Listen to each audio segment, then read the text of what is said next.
Students, आज हम next force of friction पढ़ने लगे हैं और हमने जो टारगेट रखा हुआ है वो ये है कि physics for scientist and engineers Serway ने जो लिखी हुई है ये हमने कंप्लीट वीडियो लेक्चर्स में करनी है। तो हमने चैप्टर 5 शुरू किया और इसमें फोर्स ऑफ फ्रिक्शन आज सेकंड लेक्चर में देखने लगे हैं।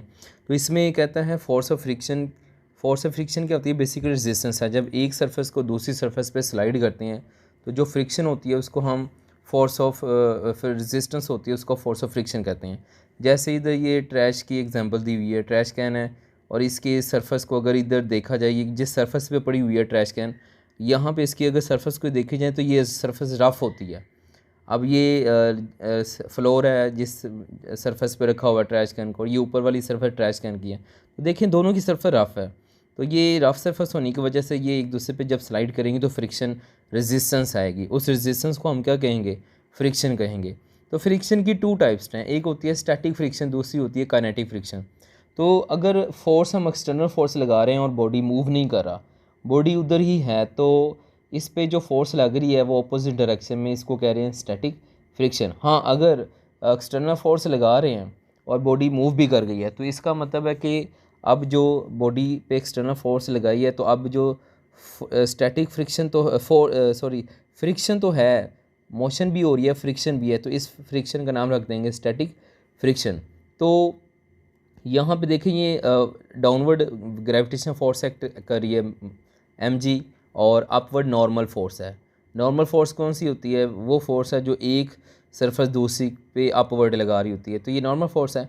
तो ये इधर एक्सटर्नल फोर्स लगा रहे हैं, चूँकि नॉर्मल और gravitation force equal opposite direction में होंगे, ये तो बैलेंस करेंगे नॉर्मल फोर्स और यहाँ पे ग्रेविटेशन फोर्स। लेकिन इधर देखें फोर्स राइट लग रही है, एक्सटर्नल फोर्स ज़्यादा लगा रहे हैं, तो ये फ्रिक्शन है, इसका नाम काइनेटिक फ्रिक्शन रख दिया।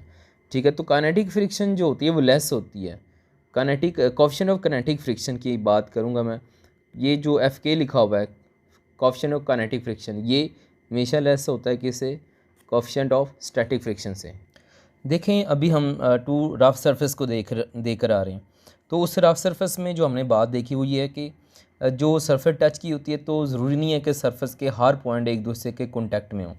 तो क्या होगा, कुछ पीक्स बनी होती हैं दोनों सरफेस में जो एक दूसरे को कॉन्टैक्ट करती हैं और वो फ्रिक्शन यानी रेजिस्टेंस प्रोवाइड कर रही होती हैं। तो इधर लिखा हुआ है because of their roughness contact is made only at few location where peaks of material touch.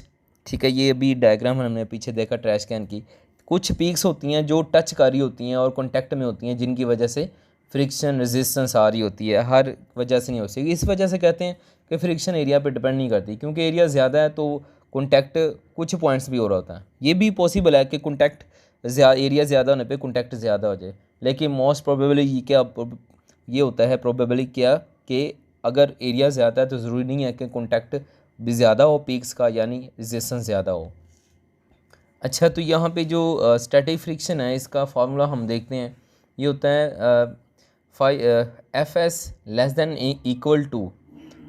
And equal to mu S N for इधर नॉर्मल फोर्स है और mu S coefficient of static friction है। ठीक है, तो दूसरा kinetic friction का अगर फॉर्मूला देखें तो Fk is equal to mu K N इधर भी नॉर्मल फोर्स है, तो फ्रिक्शन की फोर्स जो है वो नॉर्मल की डायरेक्टिव पोर्शन है।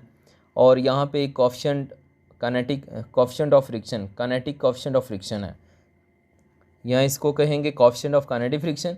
और ये जो कोएफिशिएंट ऑफ स्टैटिक फ्रिक्शन हमेशा ग्रेटर होता है कोएफिशिएंट ऑफ काइनेटिक फ्रिक्शन से। ये इसकी वैल्यूज़ दी हुई हैं, जैसे देख लें स्टील के लिए कोएफिशिएंट ऑफ काइनेटिक फ्रिक्शन 0.57 है, तो स्टील के लिए कोएफिशिएंट ऑफ स्टैटिक फ्रिक्शन कितना है? 0.74, तो ये ग्रेटर होगा। ठीक है, तो नेक्स्ट हम देखते हैं, ये पॉइंट्स लिखे हुए हैं कुछ, इस कोएफिशिएंट ऑफ स्टैटिक फ्रिक्शन है and coefficient of kinetic friction है, ये दोनों नेचर ऑफ सरफेस पे डिपेंड करती हैं। ठीक है, तो नेचर डिफरेंट होगी तो फ्रिक्शन भी डिफरेंट होगी। आगे देखते हैं, कहते हैं डायरेक्शन जो है फ्रिक्शन ऑफ फोर्स की ये सरफेस के पैरेलल होती है। ठीक है, जो सरफेस है उस पर फ्रिक्शन आ रही है तो बिल्कुल सरफेस के पैरेलल होती है स्टैटिक फ्रिक्शन की फोर्स की डायरेक्शन, यहाँ का काइनेटिक फ्रिक्शन फोर्स की डायरेक्शन। ठीक है, जैसे कि इधर डायग्राम में आपने देखा तो ये देखें, ये स्टैटिक फ्रिक्शन है, ये सरफेस के पैरेलल है, काइनेटिक फ्रिक्शन है सरफेस के पैरेलल है, ये स्टैटिक फ्रिक्शन है, ये भी सरफेस के पैरेलल आ रही है। ठीक है, तो अब नेक्स्ट इसमें पॉइंट देखते हैं नेक्स्ट पॉइंट में कहता है coefficient of friction are nearly independent of the area of contact between the surface.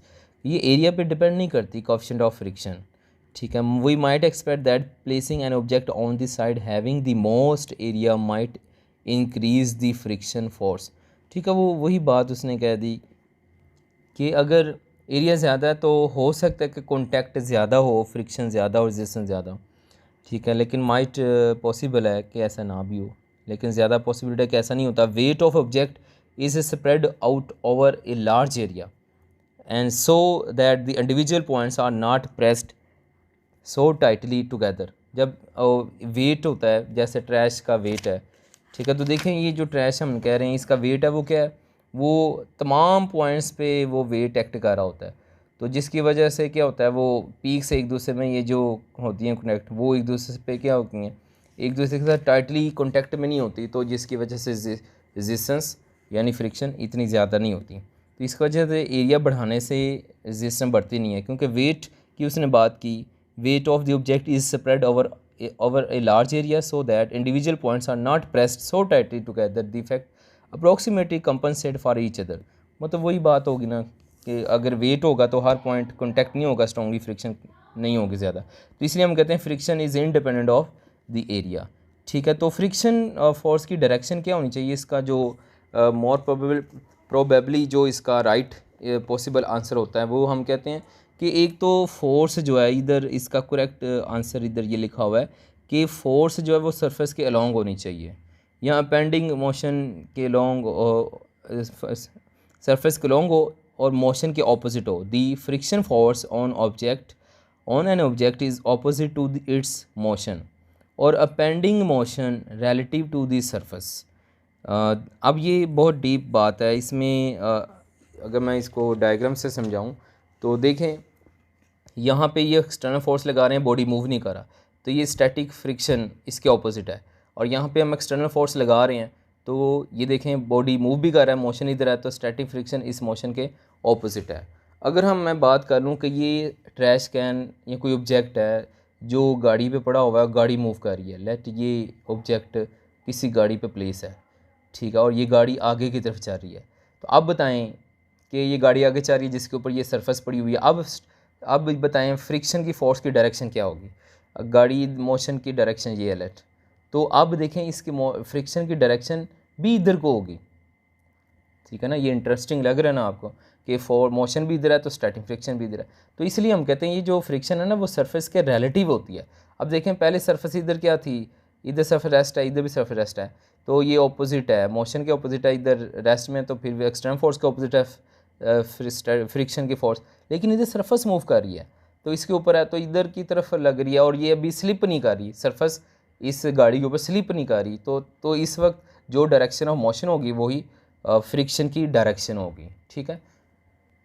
ये अगर क्विज़ नंबर 12 देखें तो इसमें यही बात कहता है, what is the direction of the friction of force exerted by the truck on the crate truck पे पड़ा हुआ है, तो उसने इधर कह दिया ट्रक ईस्ट मूव कर रहा है, तो इसका मतलब फ्रिक्शन की अब डायरेक्शन क्या होगी, वो भी ईस्ट ही होगी, यानी राइट ऑप्शन ये बी आ जाएगी, क्योंकि अब सरफेस मूव कर रही है और उसके ऊपर जो ट्रक की सरफेस के ऊपर जो हमने ऑब्जेक्ट रखा हुआ है तो वो क्या कर रहा है, वो राइट मूव कर रही है ट्रक, तो स्लिप नहीं कर रहा, तो फ्रिक्शन की फोर्स भी इधर राइट हो जाएगी, ठीक है। तो ये हमने देख लिया इसमें। इसके बाद जो नेक्स्ट वीडियो हम देखेंगे लेक्चर, उसमें ये क्विज़ देखेंगे, टोटल ये 14 क्विज़ हैं, इन क्विज़ के आंसर देखेंगे, कंसेप्ट वाइज इनको समझेंगे। तो मिलते हैं नेक्स्ट लेक्चर में, इजाज़त दें, अल्लाह हाफ़िज़।